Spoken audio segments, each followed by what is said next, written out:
A thunder of jets in an open sky, a streak of gray, and a cheerful... A loop, a whirl, and a vertical climb, and once again you'll know it's time for the adventures of Rocky and Bullwinkle and friends. Starring that supersonic speedster, Rocket J. Squirrel, with his pal Bullwinkle the Moose, and a host of others. Hurry, Bullwinkle! The show's about to start! I'm coming as fast as I can. Wave to the people!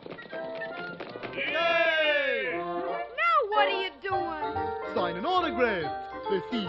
John Smith. But your name is Bullwinkle. I know, but that's hard to spell.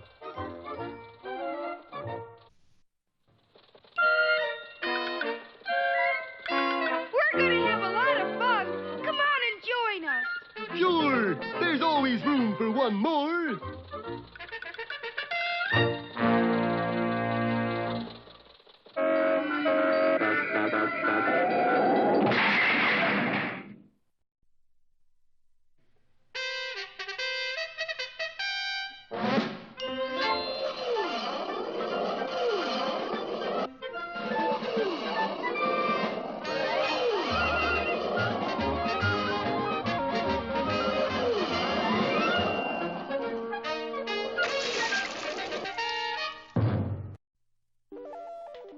Last time you remember, Boris and Natasha, those two no-goodniks, stole the secret rocket fuel right off the Moon Men spaceship, took it aboard a submarine, and headed off across the ocean. In the meantime, Rocky had convinced the Moon Men to show him their formula. We can get all these ingredients, I think, except this one. The exception was mooseberry juice, made from the berry of a bush that grew in only one place in the whole country. Near a little place called Frostbite Falls. The boys were delighted to hear this, for Frostbite Falls, Minnesota was their hometown. Quickly, they started making plans to get the mooseberry juice. But on the submarine, Boris wasn't as cheerful as he could have been. Boris, darling, why so sad? I got feeling there is something I forgot. What could it was? I don't know, but something. Cheer up, darling. When we get back, you will get big medal. Medals I got for burning down orphanage, for kicking small dog, for taking candy from babies. Who needs medals? But still is great day. You're right, Natasha. Send radiogram to Central Control. Ready? Ready. Quote. Got it. Unquote. For same money, you get 8 more words. Okay. Add this. He he he he he he he he. Signed, Boris. Now, what was it I forgot? So Natasha sent a message, and an answer came right back. You fool. Is for you. Go back and kill moose. Oh, that's what I forgot. But how can we? It's easy, I'm afraid. We put on breathing apparatus, put sub on automatic pilot, and bail out. Geronimo! And while the two spies swam back toward shore, the submarine bearing its precious cargo continued on its way across the ocean. Back in Washington, our heroes were having a rough time getting underway. I'm sorry, sir, but we have no flights to Frostbite Falls, if there is such a place. Oh, yes, we had a train to Frostbite Falls, but they took the tracks up in 1903. We can't help you. The only road into Frostbite Falls is just a cow path. What are we gonna do? Time is too important. I know. We'll rent a private plane. Come on, Bullwinkle. We're going to the airport. And in a little while, our boys were talking to the owner of a flying service. Here, let's see, that'll run you just about $1,000. $1,000 just to get to Frostbite Falls? You could buy the place for $8 cash. Gee, Bullwinkle, what we need is a good cut-rate pilot. Gentlemen, allow me to introduce myself. Ace Rickenboris at your service. Mein Cart. Ace Rickenboris, by air, anywhere. Fly now, pray later. Is misprint. Haven't I seen your face somewhere before? Of course you have. He's on every $3 bill the government makes. I've never seen a $3 bill. Boy, it's my fault you're poor. Come on, do you want to go or not? How much will it cost to take us to Frostbite Falls? You want round trip? Got any square ones? Round trip costs, how much you got? Well, altogether, about 85 cents. Yeah, you lucky kid. Today only special price, 85 cents. Swell! Ready, Bullwinkle? The sooner the quicker. Then let's go. Oh, Miss Callahan. You called, Ace? Who's she? The stewardess, I guess. Okay, all aboard for Frostbite Falls. Please. fasten your seat belts. Well, the wily Boris had done it again. For although our heroes didn't know it, they were only one-way belts, and they were now locked in their seats. Don't miss our next exciting episode, Aces Wild or the Flying Casket.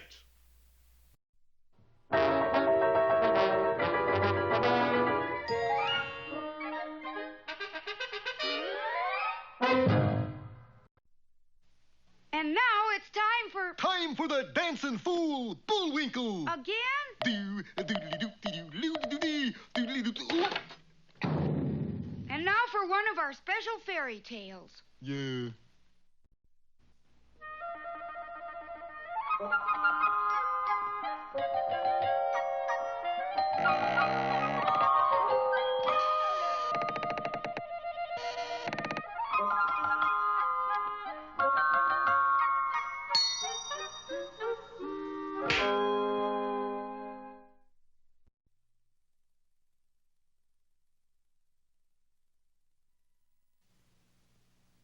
Once upon a time, in the little town of Daniels on the Rocks, there lived a beauty and a beast. Oh, I'm not really a beast. Actually, I'm a prince. But I'm all fussed up like this because of witchcraft. Please.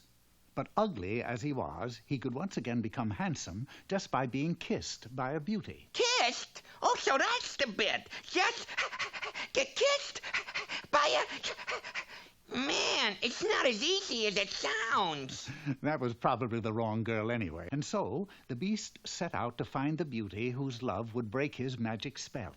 How do you do, miss? I'm not really a beast, but a prince. The victim of... You're no prince. And you're no beauty either. Boy, that's what I really needed.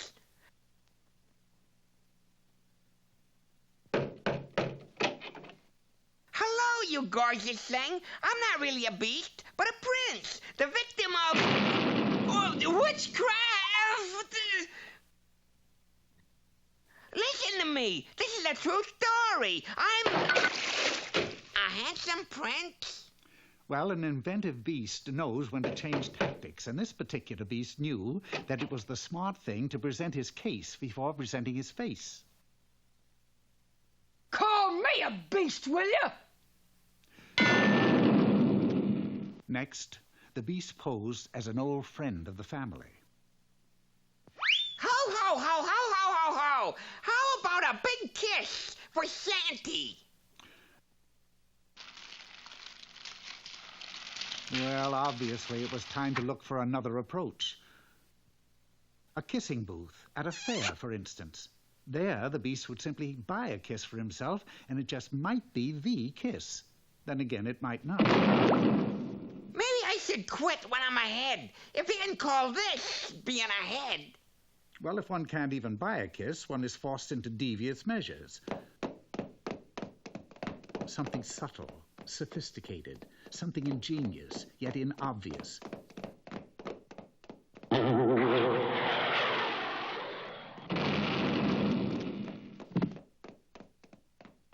Fortunately for the beast, there was a wedding taking place in a nearby garden. A natural. The beast simply had to stand in line with the other guests and kiss the bride. This is it. I feel more handsome already. I would like to say a few words about... Stop that dancing up there. Another day, another ugly. But wait, what is this? A fair maid in yon balcony. Romeo, Romeo, wherefore art thou? Up, up, up, and away! But the damsel did not do good like a Juliet should. However, not to be discouraged, the beast tried again, this time by air. His takeoff was superb, but we can't say as much for his landing. Jousting was an old favorite sport in fairy story days. After the joust, the winner usually threw a rose to the lady of his choice, who, in return, would reward him with a kiss. This seemed like a perfect opportunity to the beast, so he threw the rose, it was high and a little inside, and made ready to receive his reward. But instead, the next good prospect for a kiss was on the edge of disaster as the beast happened by. I'll save her. Then she'll kiss me out of gratitude. No, wait, stop.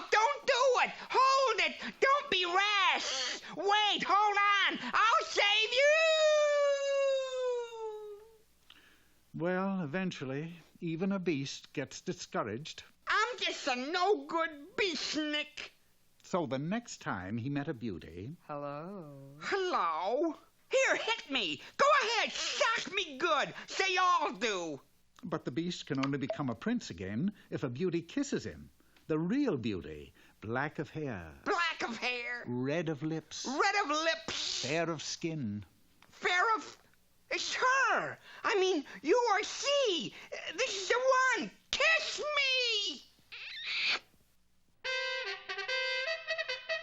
Better try again, baby. That one didn't take.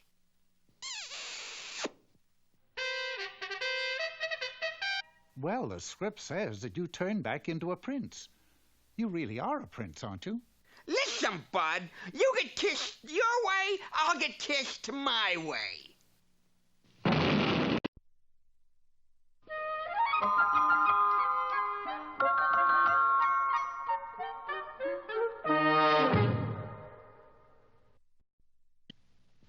Eeny, meeny, chilly, beany. The spirits are about to speak. Are they friendly spirits? Friendly? Just listen. And now another treat for all you poetry lovers. Bullwinkle's Corner. Hello there, cat fanciers. Today's poem is that soul-stirring classic, I Love Little Pussy. Where's the pussycat, Rock? Over there, but it's not really. Poem. I love little pussy. Her coat is so warm. And if I don't hurt her, she'll do. No, Rock. This is a tiger. I know. The pet store made a mistake. So I'll not pull her tail or drive her away. But Pussy and I very gently will play. Bullwinkle, what are you doing up here? I'm looking from a poetry book. Why, look up here. You lost it down there. Yeah, but up here the light's better. And now... Hey, Rocky, watch me pull a rabbit out of my hat. But... See? Nothing up my sleeve. Presto! Wrong hat. And now it's time to meet Mr. Peabody.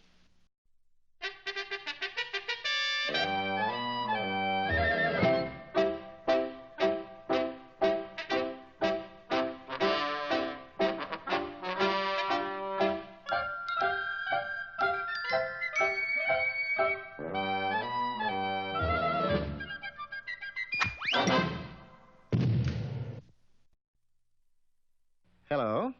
Peabody, Sherman, and Wayback here. I'm Peabody, of course. This is my boy, Sherman. And the Wayback is my invention for taking us back into history. Where to today, Mr. Peabody? Today, Sherman, the Wayback escorts us to Vienna. The year is 1824, and we'll meet that immortal composer, Franz Schubert. An instant later, Sherman and I were standing in Schubert's study. He seemed to be in a generous mood. Here, take this, and this. Well, thanks, Mr. Schubert, but... Tut, my lad. Now, just take that music to the conservatory. I've work to do. Golly, Mr. Peabody, he thinks I'm a delivery boy. Forgive the interruption, Mr. Schubert, but... Please, can't you see I'm busy? But you've made a mistake. I know it, but what can I do? But we didn't come to pick up your music. Please carry the manuscripts to the... You didn't what? Oh, do forgive me. I made a dreadful boo-boo. Obviously, you're quite upset. And with good reason. Tonight is the premiere of my new symphony. No wonder you're excited. That isn't the reason. You see, due to some bad luck, I was unable to finish the symphony. Oh, well, I suppose I could call it the unfinished symphony. I like that. Why haven't you finished it? Headache? No, piano. I lost it. Yes, in one corner, all that remained was a faint but unmistakable imprint. I've looked in the basement, the kitchen, even out in the patio, but the piano's disappeared. Pianos just don't disappear, Mr. Schubert. More than likely, it's been stolen. And it went that way. Thanks to Sherman's keen eyesight, the trail was uncovered. Good heavens! Why would anyone want to steal my piano? Don't you worry, Mr. Schubert. We'll find it. Due to the weight of the instrument, the trail was an easy one to follow. That is, until we came to a river. No more tracks. No more tracks. Do we give up, Mr. Peabody? I never give up. Shortly thereafter, we informed the Vienna police of the robbery. Now, would you please describe the missing article? Yes. Well, it's rather large, black, has legs, and keys. 88 of them, to be precise. Legs? Keys. Was there anything unusual about the piano? Outside of the fact that it was stolen, no. Preferring to let the police do the legwork, Sherman and I waited outside the station, and the police did get results. They brought in an organ grinder, a string trio, and one economy-sized symphony orchestra, but no piano. Are you sure you gave us the right description? Positive. Well, I think it's hopeless. I finally agreed with the police that the case was indeed hopeless, as long as they were on it, at any rate. We related our experience to Schubert. Well, that's show business for you. I'm glad to see you're taking it so well. By the way, Mr. Schubert. Yes? I assume you practice a great deal? Oh, until today, yes. Practice during the day, do you? Mostly. Mm-hmm. Now tell me this. Are you on friendly terms with your neighbors? Well, there's only one. Fella across the street. Works as a night watchman. Suddenly the whole thing was clear. Do not disturb. Yes, that makes sense. I don't understand, Mr. Peabody. It's simple, Sherman. A night watchman sleeps during the day, and Mr. Schubert's piano practicing would certainly interfere with that. So the watchman stole the piano. Exactly. Go away! There's a sick man living here. Me! Sorry to disturb your slumber, but we've come for Schubert's piano. You couldn't have it! Now go away! Let me sleep! He leaves us no alternative. Sherman, sing Jeannie with the light brown hair. Huh? Jeannie with the light brown hair. Sing it in E flat. I dream of Jeannie with the light brown hair. Stop it! I couldn't stand here in the kids sing Jeannie with the light brown hair. I give up. I move the piano back. There's your piano, Mr. Schubert. Now you can finish your unfinished symphony. Oh, no. I'm working on a serenade now, so I think I leave the symphony as is. And so Sherman and I prepared to leave. However, before we did, we picked up one amazing fact. Franz Schubert had perfect pitch. Matter of fact, that afternoon, in back of his home, he pitched a no-hitter for the Vienna Little League.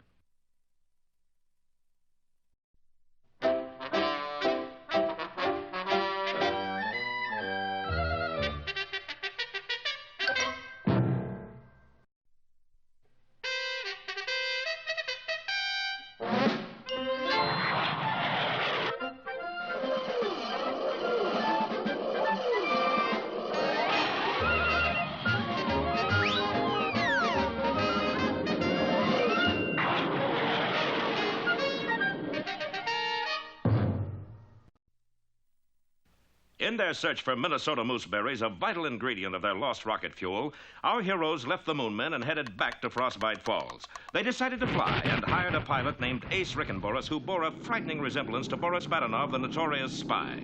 The stewardess on the plane was named Miss Callahan, but sounded very much like Natasha Fatale, Boris's partner. Fasten your seatbelts, please. I take a size 36. Don't worry. This will fit you perfectly. The boys didn't know it, but those were one-way seatbelts, and they were now fastened in their seats permanently. Good evening, everyone. This is your Captain Ace Rickenboris speaking. Welcome aboard Flight 13, the flying casket to Frostbite Falls. Miss Callahan will be serving you hot beverage in just a minute. You like hot beverage? My, that was quick. What is it? Specialty of the line, called a guided missile. Guided missile? Yes. Just one and you go down in flames. Sounds interesting. Well, here's looking at you. But not for long. Then, just as Rocky and Bullwinkle were about to down the lethal drink, the plane hit an air pocket and dropped suddenly. Oh, shucks, we spilled them. As the boys watched, the spilled liquid ate right through the floor of the plane. Make a nice breeze, no? You like a refill? Well, maybe just half a cup. I don't think we better, Bullwinkle. That stuff's a little too strong for us. Meanwhile, the ancient plane was sputtering along, just narrowly avoiding disaster. How are you making out, Natasha? The little one is too smart for us, Boris. So? Then we jump out and leave him strapped in chair. We'll see how good he is at backseat driving. In the meantime, the submarine carrying a tank of high explosive fuel stolen by the spies drew nearer and nearer to its destination, a foreign port. Its progress controlled on a radar scope by two mysterious figures. It is exactly on the beam, Gorgie. You said it. What heading? 217 degrees. You sure of these figures? Certainly. That's odd. What? I get 216 degrees. What's the matter? You never made mistake? X-ray! Foreign port disappears in mystery blast! As a result of the explosion, an urgent message flashed on the air. Calling Boris Badenoff. Calling Boris Badenoff. Come in, Boris. The coast is clear. Unaware that their plan to steal the secret fuel had backfired, the two spies were hastening to do away with Rocky and Bullwinkle by sabotaging the airplane. You trained gas tank, Natasha? Check. Threw out extra parachutes? Check. You want me to smash instruments? No. Let me. I like to. Oh, I'm just wild about Boris Cha-Cha-Cha. You go ahead, Natasha. I'll catch up with you in a minute. And Natasha leaped out of the plane. Back in the cabin, Bullwinkle was admiring the view when suddenly... Hello there. Nice to see ya. Who are you talking to, Bullwinkle? Our stewardess. She just went by in a parachute and... Parachute? Well, something must be wrong. Here, help me out of my seatbelt. I'm stuck. So am I. Ain't that the darndest luck, though? Luck nothing. I think we've been sabotaged. Meanwhile, in the pilot's compartment, Boris was putting the finishing touches on his job of destruction. He threw out the steering wheel and prepared to jump. I hate to leave a place that holds such pleasant memories. And just then, as our boys struggled with their one-way seatbelts, all three engines conked out. Be sure to see our next exciting episode, The Backseat Divers or MASH Landing.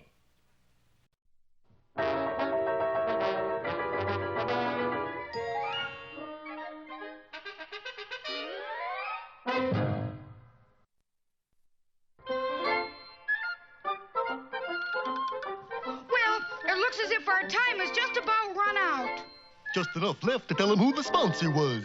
You got the credits, Bullwinkle? All on this itty-bitty card. Oop.